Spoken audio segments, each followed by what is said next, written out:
Indian Child Life, Part 2. Stories of Real Indians. 1.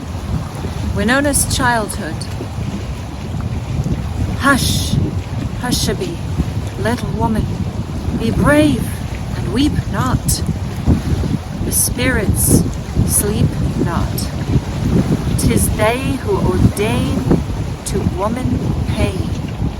Hush, Hushabye, little woman, now all things bury, a new gift sharing from those above.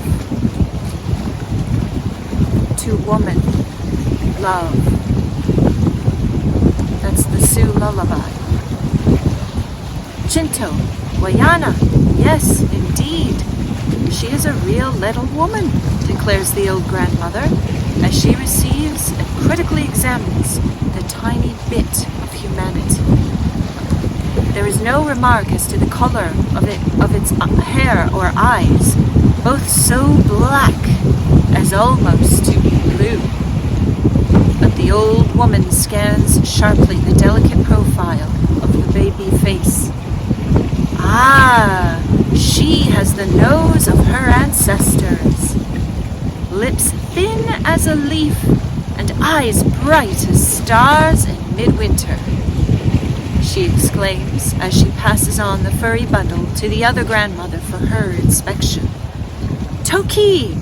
She is pretty enough to win a twinkle from the evening star, remarks that smiling personage. And what shall her name be?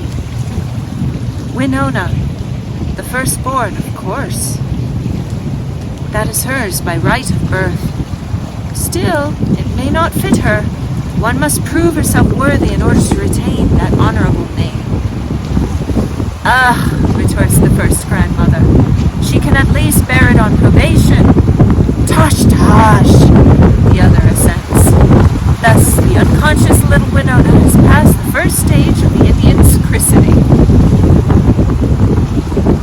Presently, she is folded into a soft, white doeskin, well lined with the loose down of cattails and snugly laced into an upright oaken cradle, the front of which is a richly embroidered buckskin bag with porcupine quills and deer's hooves suspended from its profuse fringes.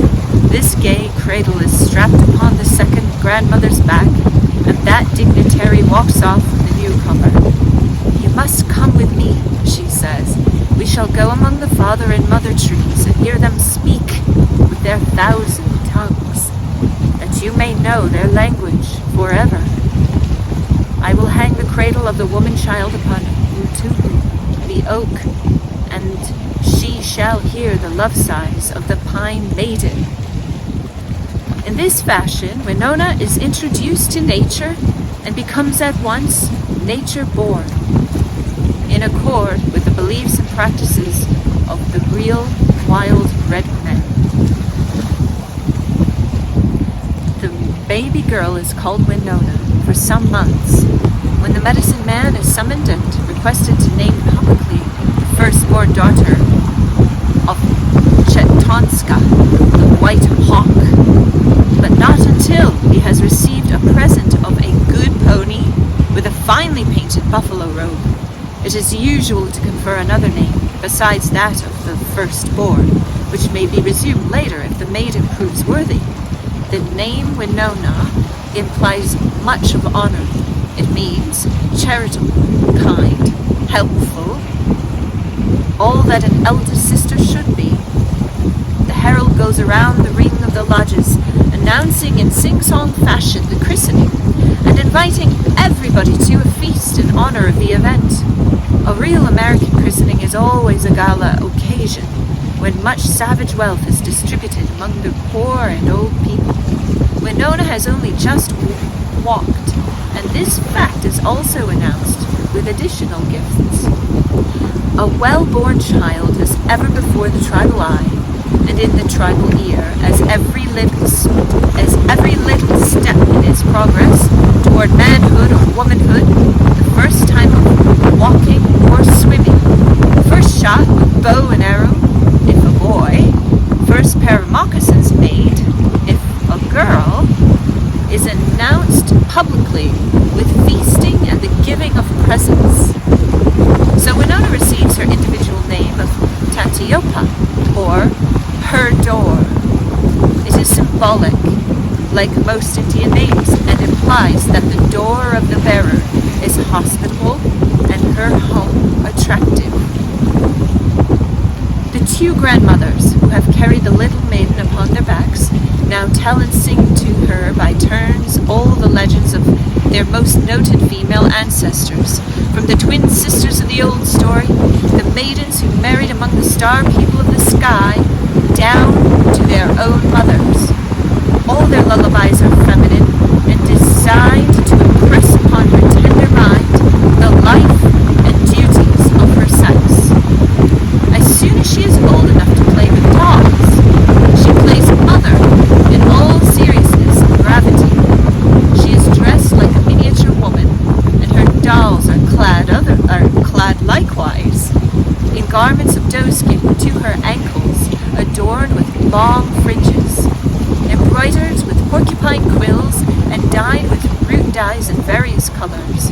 Her little blanket or robe, with which she shyly drapes or screens her head and shoulders, is the skin of a buffalo calf or deer, soft white, embroidered on the smooth side and often with the head hooves left on.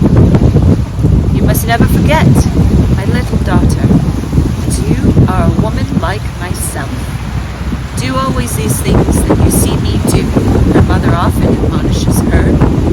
Even the language of the Sioux has its feminine dialect, and the tiny girl would be greatly abashed were it ever needful to correct her for using a masculine termination. This mother makes for her little daughter a miniature copy of every rude tool that she uses in her daily tasks. There is a little scraper of elk horn to scrape raw hides preparatory to tanning them, another scraper of a different shape for tanning, bone knives, and stone mallets for pounding choke cherries and jerked meat.